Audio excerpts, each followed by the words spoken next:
Welcome to Fear and Greed, the Sunday edition. It's the 31st of October, 2021, and I'm Sean Aylmer. This is our Sunday show where we have a bit of a change of pace and we look at some of our favourite stories from the week. As always, I'm joined by the Fear and Greed team. Adamski, aka Adam Lang, good morning. Good morning, Sean. Mickey T, Matthew, Mark, Mike, otherwise known as Michael Thompson, good morning. Hello, Sean. Now, I heard something really interesting this week, Mickey. Oh, go on.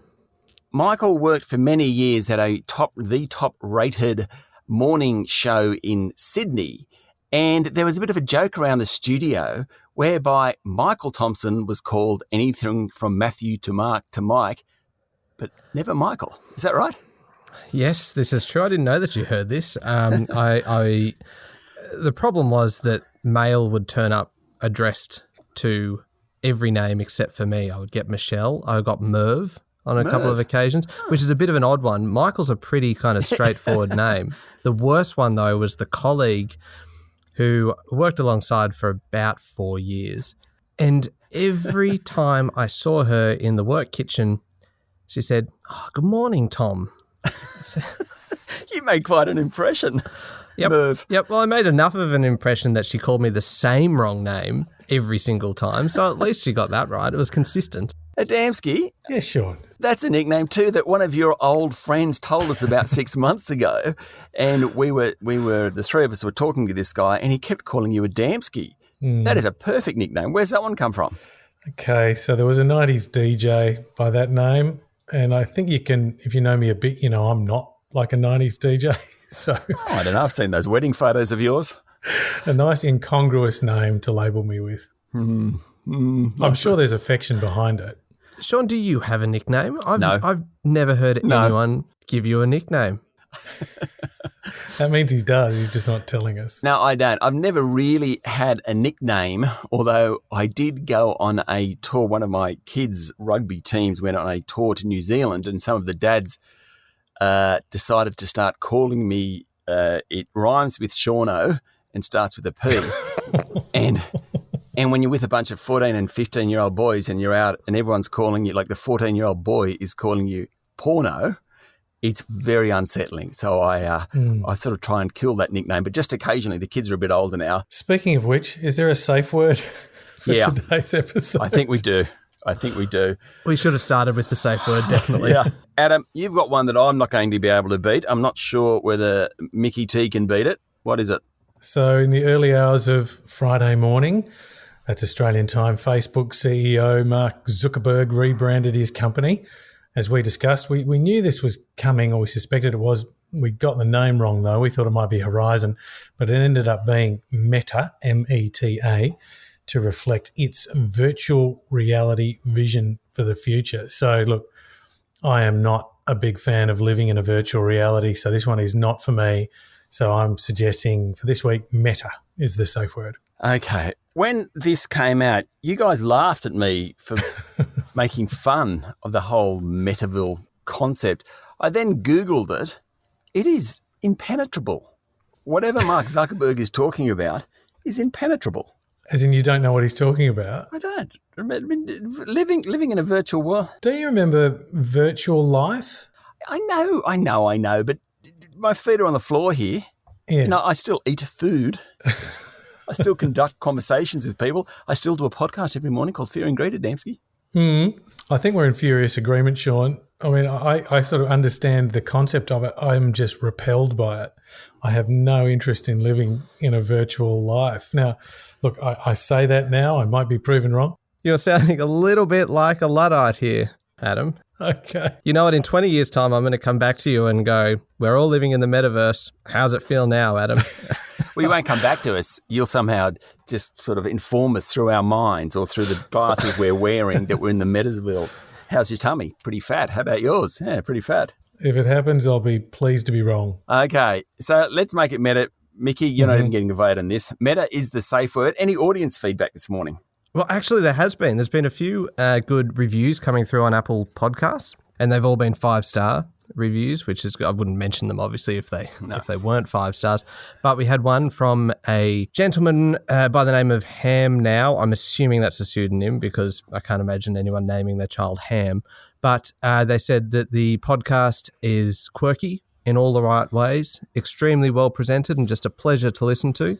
Oh. And he's also said that he signed up to the newsletter after we described it as being like having the Sunday edition every day of the week in your inbox, which I think is a fantastic thing. And the newsletter, if I can just quickly update you on that one too, is going very, very well. We've had a lot of new listeners joining up to get the latest news every morning in their inbox.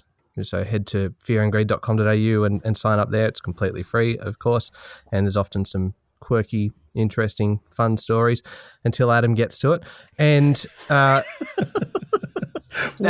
I want to let the listeners know, guess who does the spreadsheet at the top of it with all the numbers in it? Is it Michael? No. Is it me? No. Adamski loves it. He gets up I didn't early. volunteer to do it. Just someone had to. You did so. You absolutely said, I'll do the spreadsheet. In fact, I think he was already doing it before we started the newsletter. It was just a bit of a passion project every day. It's just one of his many spreadsheets. Well, we all three of us very much contribute to it. And so when you read it, if there's got anything to do with music, Adamski, anything to do with music, you know that's sort of coming from Adam. Then, Michael, your contributions are definitely quirky. If there are things that you think, why the hell are we thinking about that today? That's from Michael. So I want the listeners to know that. I'm going to move on to a topic to talk about, something a bit more serious. Go on. Adamski, I'm going to start with you. It was a massive week on inflation, on interest rates, on where the economy is going. We've done plenty during the week. We'll do more tomorrow with Stephen Koukoulas in the week ahead. What do you reckon? By the end of the week, interest rates on the rise? Absolutely. It was a massive week, as you said, Sean, for news in general and certainly for inflation. So the Australian Bureau of Statistics reported consumer price index figures on Wednesday for the September quarter. They were up 0.8% for the quarter. And underlying inflation, stripping out the most volatile items, jumped by 0.7%. And that was more than expected. And Sean, you've been highlighting that this was possibly going to happen. And that put annual inflation at 2.1%.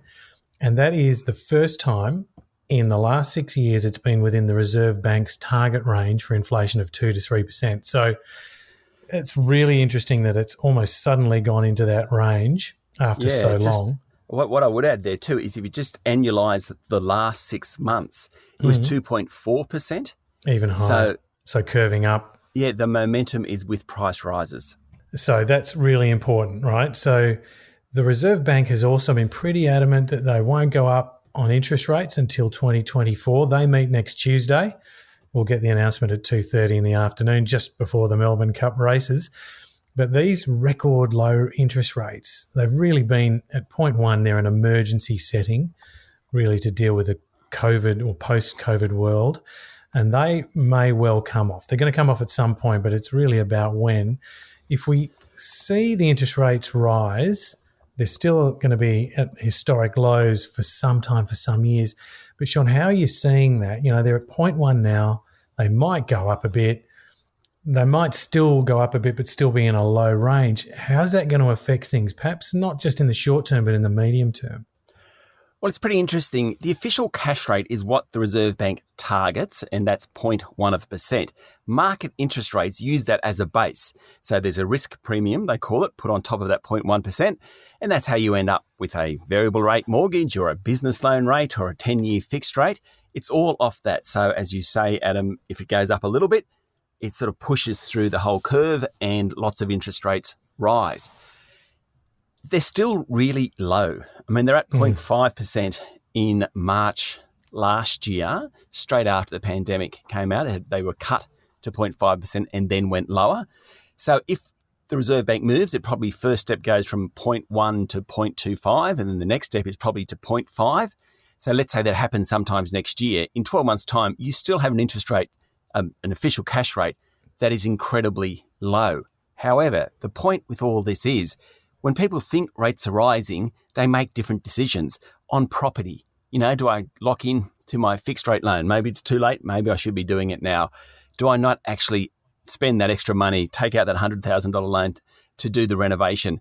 They also make decisions around equities. So now, at the moment, I can get 0.5% in the bank, but if in 2 years I can get 2% in the bank and it's 100% secure, is that a better return than potentially putting into an oil and gas stock? So it's property gets hit, equities, how people think about their investments get hit. There are a bunch of really interest rate sensitive organisations, often they're called real assets. So infrastructure and real estate are two great examples. Infrastructure is a good example.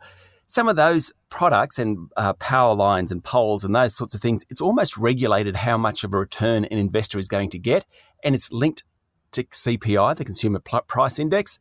So when inflation goes up, interest rates go up, investors get more.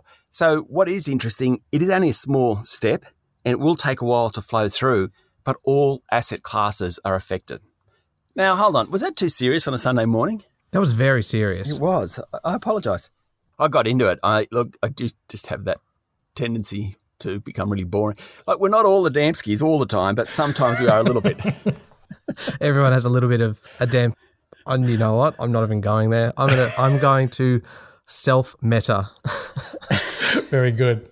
Yes. Okay, Michael, what's been interesting? I know that you love the story about Tesla hitting the $1 trillion market capitalisation. Yeah, I thought that was a really interesting story this week. I found it interesting for a couple of reasons. Number one, the fact that Tesla is so big now, and they don't spend any money on traditional marketing, for one thing. So this is a company that has really kind of built its name through hype and reputation, and social media, I think, has played a fairly significant role in that as well, thanks to Elon Musk and his somewhat prolific tweeting. But the thing that really kind of struck me through the week, and the reason why Tesla shares surged as much as they did, was the order from Hertz, the car rental giant, for 100,000 cars. It's a pretty big move when you think about it, because obviously in the US there's actually been a shift towards electric cars for a little while now, and that's because of the move by Joe Biden to transition government fleets towards electric vehicles. But this is a very, very large order from a private company. So it's moving well beyond now just government departments doing it into private companies also recognizing that this is where the future lies for vehicles. And so for a 100,000 car order to come through shows that shift is well and truly underway. So I think it's pretty exciting. Yeah, I think in the US, I might have this wrong, but by 2035, I think 50% of car sales, new car sales, are supposed to be electrified. And certainly in Europe, by that period, all new car sales have to be electrified. So if I'm Hertz, a rental car company, I have to change my fleet at some point. I was just going to point out the difference between that and Toyota, which came out this week. And Toyota is actually the largest car company, not in market capitalization terms, but in terms of the number of vehicles it produces and sells. It reduced production during the September quarter by 40% because of supply chain constraints, semiconductors. Nissan and Honda both came out and did something similar. Whilst all those guys are trying to become EV manufacturers, it was such a stark contrast with Tesla saying 100,000 new cars from Hertz and the big three from Japan saying reducing production by 40%. It's funny that you mentioned Toyota, because remember when the Prius first came out? Yes. And that was the kind of the big thing about, oh, here we go, here's the way to be more green while you're driving. Have you ever seen a more arrogant bunch of drivers than Prius drivers? There's just Have we just stumbled on Michael's gripe of the week? Oh, no, I'm saving my gripe. This is just me getting warmed up right now. Preemptive. So more than Volvo drivers? Oh, yes. No. Volvo drivers aren't so much arrogant as just kind of oblivious. And my dream car is actually a Volvo anyway. So right. I'm going to say that I would love one day to be oblivious while on the road as well. But eating a Toblerone. We can't all be Adam. The thing about Prius drivers is there's just something even about the way they would change lanes in an arrogant fashion, just going, I own this road. The way they hit that indicator. And it blinks. I don't know what it was. Just that slightly smug look. And apologies. No, actually, you know what? I'm not apologising to any Prius drivers who are listening. You have bugged me for years, and now I'm finally getting a chance to say something about it. Merv? Mm-mm. Meta. Adamski, you're a Mazda man, aren't you? Yeah. What do you think of all this carry on with cars? Do you think you'll buy an EV anytime soon? Yeah, definitely. I tend to sort of have my cars until they stop working anymore. So I'm looking toward getting an electric vehicle. The thing about Tesla, and you talked about on the one hand all the supply chain issues with some manufacturers, and then Tesla getting a new order for 100,000 cars from Hertz. There's been a waiting list in Australia for Teslas for ages. It's almost like lining up outside the Apple shop for the new phone. Such is the level of brand strength that Tesla's been able to get. So I'm just astounded by it. So I expect that what I'll be doing is not getting a Tesla at some point in the future, but I'd love to get an electric vehicle. There's only a couple of thousand EVs on the road. It's like 1% of cars here. It's tiny. Yeah. The other thing, which I was listening to a conference this week, and they were talking about Tesla, and it was a former employee of Tesla, and the question was asked of the woman, do you think Tesla will create its own ecosphere a little bit like Apple has done? So with all the charging stations and, at the moment they're Tesla charging stations, do you have, the equivalent of Apple and Android, you have Tesla and the rest? And she couldn't answer it in as much as it's too early to say. But she said, I bet it's a consideration because the Tesla mission is to improve society. That's not quite the right words, but thereabouts, and make money. And if they can create their own ecosphere, and they are so far in front of any other manufacturer in terms of EVs at the moment, you could end up arriving at the equivalent of Apple in vehicle manufacturing. Well, they've certainly have made it very cool. Electric vehicles very cool, whereas before, and again, just to mention Prius, but a little bit more calmly this time, there was nothing particularly cool about a Prius, but now Tesla does have that X factor in the same way that Apple does, so that it does have that hype around it as well. Yeah. Michael, have you noticed any habits about Tesla drivers that you want to mention? No, apart from the fact that you cannot hear them coming, and it disturbs me every time, and all of a sudden you turn around, oh, Tesla's behind me. Well, you're not riding on the road anyway. You're on the bike on the footpath. Remember that, Michael. Well, as I have mentioned to you before, that is entirely legal when you have children on your bike. But you know what, Sean, I am not rising to the bait today. I feel like you're just trying to get me worked up. Okay, do you know what I got worked up about this week? Go on. 2, perhaps 3 really, of the most amazing decisions, weirdest decisions I think you'll find in corporate land in a long, long time. The first one, Telstra being paid by me, the taxpayer, to buy Digicel, which is a 3G, 4G network throughout the Pacific nations, particularly in Papua New Guinea. So $2.1 billion Telstra paid for Digicel.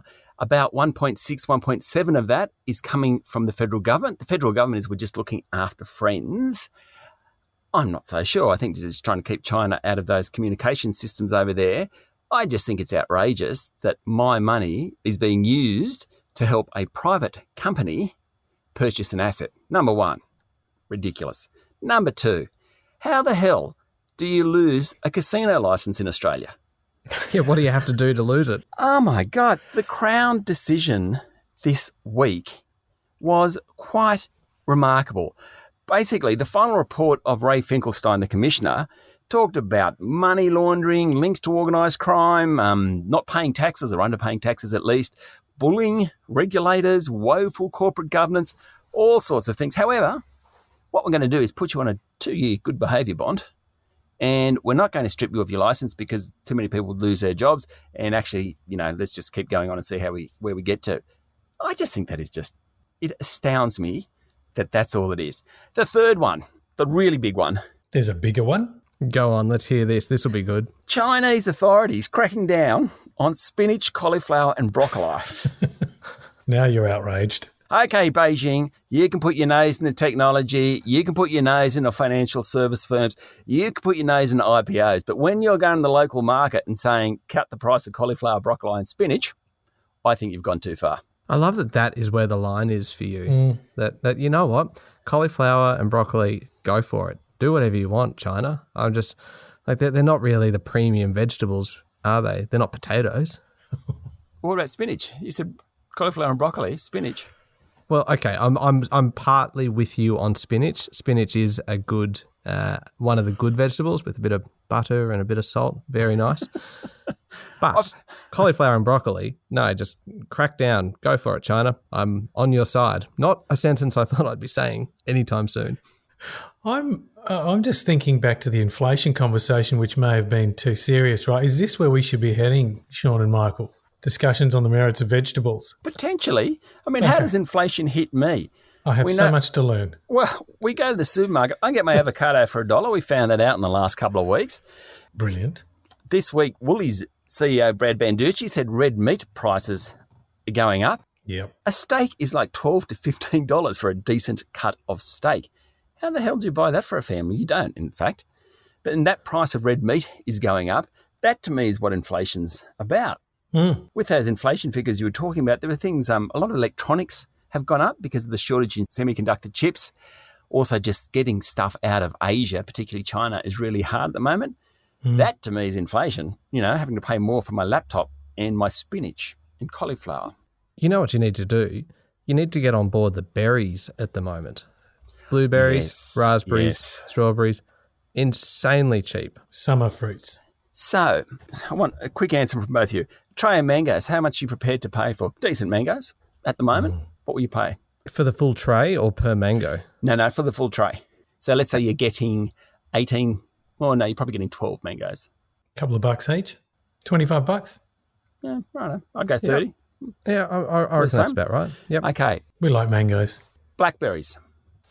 Think of blackberries. I don't think I've ever bought a punnet of blackberries. They're pretty cheap. $2. Oh, they're a lot more than that, aren't they? Are they? Oh. Where are you shopping? I mean, blueberries and raspberries are around $2 at the moment. Blueberries are cheap. Blueberries and strawberries are relatively cheap. Raspberries aren't that cheap at the moment, are they? Oh, they seem to be. Our fridge seems to be full of them. Oh. Yeah, no, that's a good judge. That's a good judge. I don't know how they end up there. They just open the fridge and it's full of berries.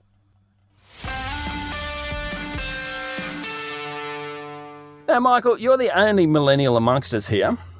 Do you think if you were really rich, you'd be happier? Absolutely. Without a moment's hesitation. Isn't that the only answer? Is this? I'm assuming this is to do with the young rich list that was out this week. Exactly. Yes, I think that if I was very rich, I would be happy, very happy, only because of the ability of money to get rid of the problems that come when you don't have money. Right. Does that make sense? It does, but I'm not sure that I agree. It's a lot more depressing not having money than it would be to have it. Okay. Yeah, if you don't have enough money, it can be overbearing, right? Correct. Did you see James Packer before the WA Royal Commission this week? In fact, he looked miserable. Have you ever seen James Packer look happy in the last few years? Look, sadly for him, I haven't. He does not look well. And, I mean, I've read the book that Damon Kidney wrote on him, and it's really, it's a great book. But it's sad that someone with so much money, the weight of it, I think, really wears him down. Anyway, I'm digressing here. I want to talk about millennials being rich. Yeah. I do think that James Packer, that there's other issues. Yeah. There's the fact that it's the continuation of a family legacy, and that would be very different to a lot of these people on this rich list where they have earned the money themselves. And to me, there would be something enormously satisfying about that. And I think there would be potential to have a lot of happiness come from it. And especially when you look at Cliff Obrecht and Melanie Perkins, who came in at number one on the list with $16.5 billion. They're the co-founders of Canva. When they intend to actually do a lot of good in terms of philanthropic endeavors, using the money really, really well, I suspect that will probably make them happy. So yes, I firmly believe that money can make you happy, and I'm happy to test it out. Here's my gripe about Cliff Obrecht and Melanie Perkins. They're married. They're both really good looking. They seem really decent. They've got everything, well, certainly materially they could have everything. They want to give it all away. Really? I mean... So yours is based on pure jealousy then? Oh, Sean? Totally. Yeah, the kid in the schoolyard that was smart and good looking and always got the boy or the girl. These people, they're the equivalent, I think, of the millennials, and there's nothing to dislike about them, which in itself is something to dislike because people can't be that good. Sean, this is in fact the second time you have raised this gripe. So you really do have a chip on your shoulder about this one, don't you? No. One day we'll get Melanie Perkins on Fear and Greed, and it will be a very uncomfortable conversation for you. You can do that interview, Michael. You can do that one. Thank you. What about Nick Molnar, who, of course, with Anthony Eisen, who previous guest here on Fear and Greed, founded Afterpay. The way Anthony said that, the bloke across the road yelled out at him one day and said, "Hey, I got this really good idea for this thing called Buy Now, Pay Later," and they kind of came up, and now they're selling it for $39 billion. To Square Inc., which is owned by Jack Dorsey, of Twitter fame. Do you reckon he'd be happy, Nick Molnar? I think he's absolutely delighted. And when you did the interview, Sean, they were just determined to do more. Like, to them, it was a new beginning rather than the end. Yeah, I think in the end it comes down to whether they're pursuing wealth for the sake of having wealth. And I don't think any of these people are. This is the kind of money is a result of their success in business, and they've been pursuing success as opposed to just trying to accumulate money. Yeah. But that's getting very serious again, isn't it? Yeah. A previous Fear and Greed guest, Martin Smith from Mainstream, he sold his company and the transaction completed this week. And I spoke to him, and his view of it was a 15-year journey to build the company. He's exhausted. He's really proud. He's a bit sad that part of his career build is over, but he's absolutely delighted. It's a pretty impressive story, isn't it? I love hearing stories like that where people have really just slogged it out and it paid off in the end. Fantastic. How are we going at Fear and Greed, Adamski? You're the money man here. You're doing well. 18 continuous months of operation now, Sean. I know. Every morning we get up with a big smile on our faces as the sun rises.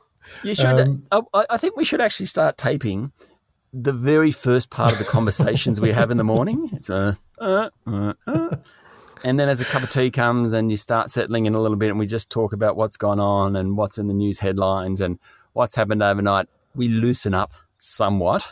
Yes. And Michael and I have to kind of be jovial. Adamski, you can say cranky for most of the morning. But we should actually do the initial part of the show and release that, because you two are really grumpy.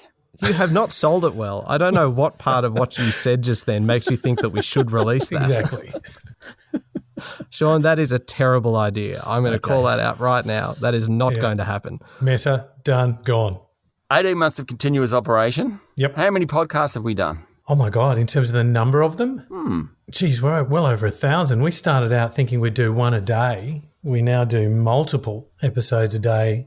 We thought we'd do just weekdays. We now do every day of the week. Gosh, so we're well over 1,000. How many downloads? We're past 2 million, aren't we, Michael? Oh, well past. Yeah. Millions. Millions. Millions and millions.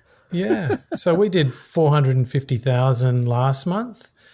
Today will be the last day of October, and we'll see how we go for this month, but I'm hoping we can beat that too. Well, we've got this far, Michael. Let it rip. I know you got a gripe. Thank you, Sean, for the opportunity to voice a concern, because it's an opportunity that I don't get very often. And I'm assuming that both of you actually fall in under this category. Today is Halloween. Mm. And I am sick of Halloween Grinches. I think Halloween is a fantastic thing in Australia, and we should all be getting behind it. It is fantastic for kids, it's fantastic for communities, and it's great for businesses as well, who are able to sell a lot more kind of Halloween-themed products. I don't see a problem with it, and I am sick of the narcs that keep popping out every year going, it's American, we shouldn't be doing it in Australia. I say, go away, Halloween is here to stay. Clear to see who's got the children preschool age versus those of us who've got the teenagers and beyond age. Some of us have been through a lot of Halloweens, Michael, and 10 years' time, you'll find you're exactly just like Adam and I. No way. Our house at the moment is covered in decorations outside. It looks like a terrifying Christmas. There are that many decorations. But not on the lawn. No. The lawn is sacred. Nothing goes on the lawn. Michael is part of a Lawn Appreciation Society. We have mentioned that before. I just wanted to check that Halloween wasn't interrupting that. No, absolutely not. Nothing can come near the lawn. That's a good place to leave it. Thank you very much for listening to Fear and Greed, the Sunday edition. Michael, thank you for talking. Thank you very much, Sean. Adamski, enjoy your Sunday.